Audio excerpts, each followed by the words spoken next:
జింకల దగ్గరికి వెళ్దాం. Welcome back to your YouTube channel Triveni Ram vlogs. Please subscribe to my channel. ఏంటి ఎక్కడికి వెళ్తున్నాము, ఈ జింకలు ఏంటి తిరుపతి అని అస్సలు అనుకోవద్దు. తెలుసుకోవాలనుకుంటే వీడియో స్కిప్ చేయకుండా చివరి వరకు చూడండి. చాలా అంటే చాలా బాగుంటుంది టెంపుల్ మాత్రం, అస్సలు స్కిప్ చేయొద్దు. సంక్రాంతి రోజు మొత్తం 3 టెంపుల్స్ని విజిట్ చేశాము. అందులో ఫస్ట్ వన్ వచ్చేసి వస్త్రానగర్లోని వెంకటేశ్వర స్వామి టెంపుల్కి వచ్చాము. ఇక్కడ దర్శనం అయితే చాలా చాలా బాగా జరిగిందండి. మొత్తం 3 టెంపుల్స్ అన్నాను కదా, అందులో ఫస్ట్ వన్ ఇది. మనం ప్రతి శనివారం కూడాను వెంకటేశ్వర స్వామిని తులసాకులు పెట్టి పూజ చేసుకుంటాం కదా, అలానే పిండి దీపాలు పెట్టి చేయడం వల్ల చాలా ఇంకా మంచి ఫలితం అయితే ఉంటుందండి.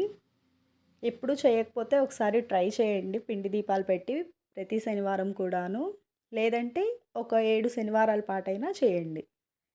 నెక్స్ట్ వన్ వచ్చేసి చైతన్య తపోవనం. ఇక్కడేనండి మనం జింకల్ని చూసింది. చాలా అంటే చాలా బాగున్నాయి కదా. ఈ చైతన్య తపోవనం వచ్చేసి ఎక్కడుందంటే మంగళగిరి నుంచి 8 కిలోమీటర్లు వెళ్ళాలి. దీన్నే శ్రీ శివకేశవ పీఠం అని కూడా అని అంటారు. ఈ స్టాచ్యూ చూస్తున్నారు కదా, శివుడిది విగ్రహం 65 అడుగుల ఎత్తు అండి అది.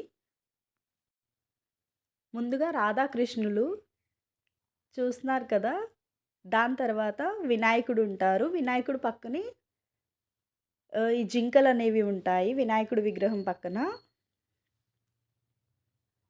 దాని తర్వాత లోపలండి, ఇది అసలు కెమెరా తీయకూడదని చెప్పారు, బట్ నేను చిన్నగా ఒక క్లిప్ తీశాను. లోపల ఎలా ఉంటుందంటే శివలింగాలు మొత్తం బద్రీనాథ్, కేదార్నాథ్ ఇలా ఉంటాయి కదా ఊర్లలో, ఎటువంటి శివలింగాలు అయితే ఉంటాయో అవన్నీ కూడా చిన్న చిన్న మందిరాలుగా పెట్టారు. చుట్టూ కూడా మొత్తం 12 శివలింగాలు ఉంటాయి. ఈ లోటస్ దానిలో వచ్చేసి కేశవ, శివకేశవ అన్నారు కదా, ఒకటి శివుడిది, కేశవ అంటే మన కృష్ణయ్య, కృష్ణుడి టెంపుల్ ఉంటుంది. వీటిని జింకలు అని అన్నాం కానీ ఇవైతే జింకలు కాదండి, దుప్పులు అని చెప్పారు మా ఫాదరు. మేమేమో జింకలు జింకలు అని చెప్పాము, బట్ మా ఫాదర్ ఉండి వాటికి కొమ్ములు ఉన్నాయి, వాటిని జింకలు అనరు, దుప్పులు అంటారు అని చెప్పారు.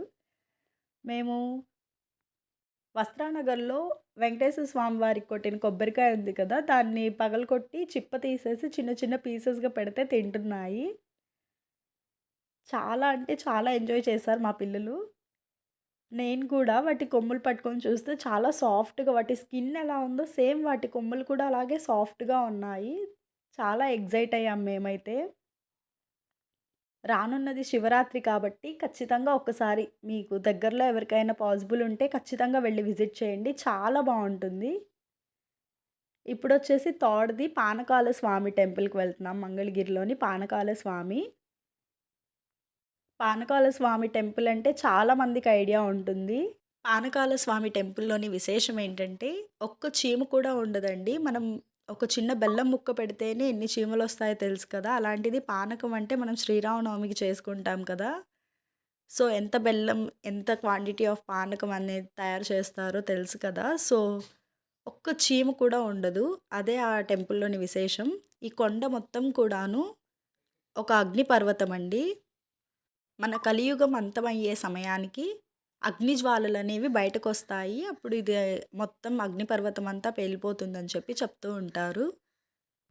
స్వామివారికి పానకం నివేదన టైమింగ్ వచ్చేసి ఆఫ్టర్నూన్ 3:30తో క్లోజ్ అయిపోతుందండి.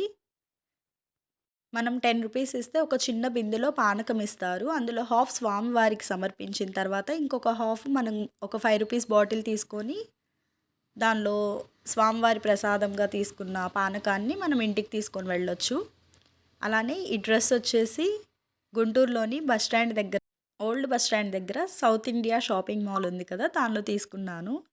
డ్రెస్ ఎలా ఉందో కామెంట్ సెక్షన్లో కామెంట్ చేయండి. వీడియో నచ్చితే లైక్ చేయండి, షేర్ చేయండి, కామెంట్ చేయండి. Please subscribe Triveni Ram vlogs. Thank you for watching.